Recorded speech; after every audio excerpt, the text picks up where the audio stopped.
In August of 2013, a Chicago police commander named Barbara West knocked on the door of a 22-year-old named Robert McDaniel. McDaniel had never been arrested for a violent crime. He had one minor conviction, years old. But a commander was standing in his living room anyway, telling him she had a file on him back at the precinct, and that an algorithm believed he was likely to be involved in a shooting. Not that he'd committed one, that he would be involved in one. The algorithm couldn't even say whether he'd be the one holding the gun or the one it was pointed at. Robert McDaniel had not been watched. He had been forecast. You've been forecast too, most likely, in smaller ways.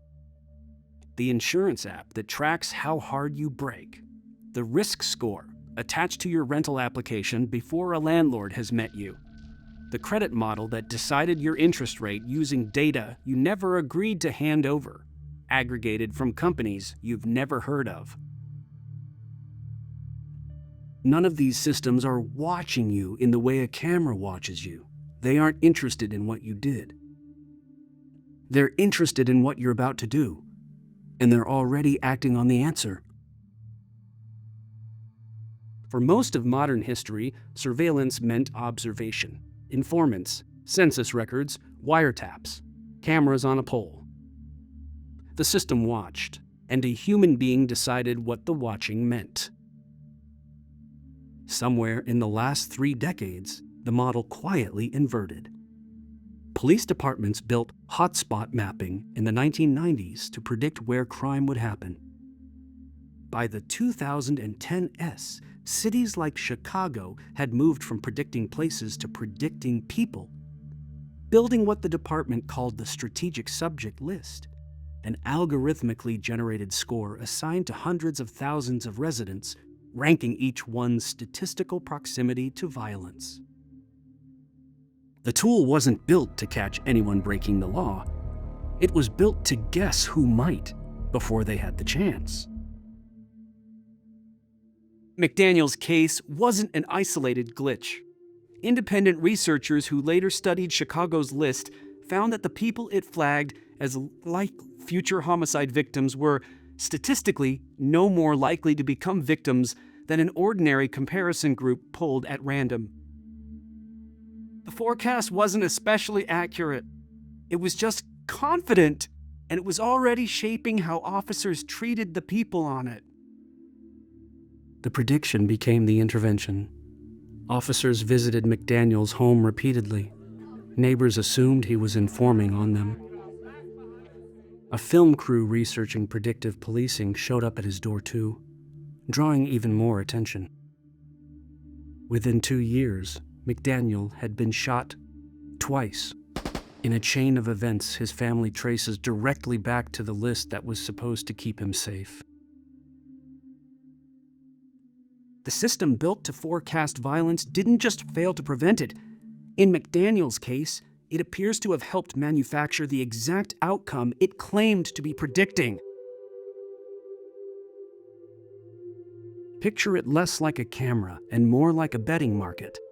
Every data point about you, your zip code, your browsing history, your driving speed, who you're connected to, becomes a wager placed by an institution on what you'll do next.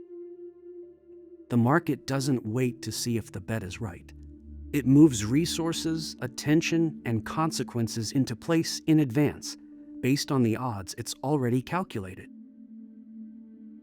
You don't feel the bet being placed.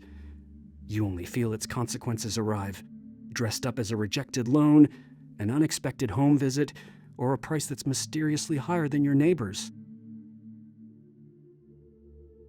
This is the hidden script. Surveillance no longer behaves like a spotlight, illuminating what already happened. It behaves like a prediction market, setting odds on what hasn't happened yet, and then quietly shifting resources, denials, and interventions to match those odds before you've made a choice at all. Watching was never really the point. watching was only ever the raw material. Forecasting was always the destination.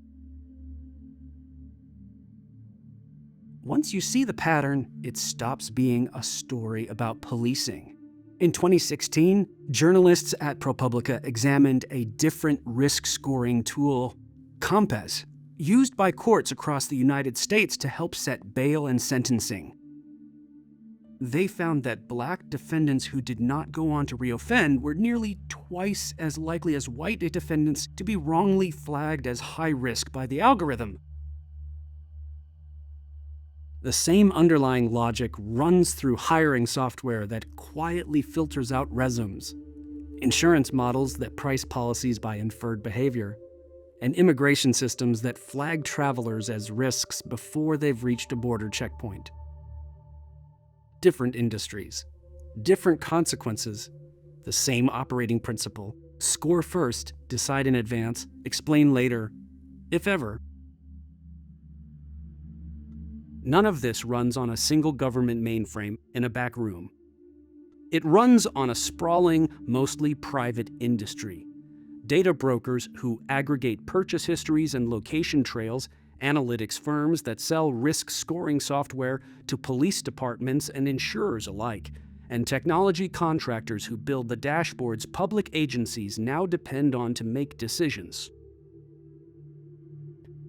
The infrastructure of prediction was built quietly, sold contract by contract, mostly out of public view.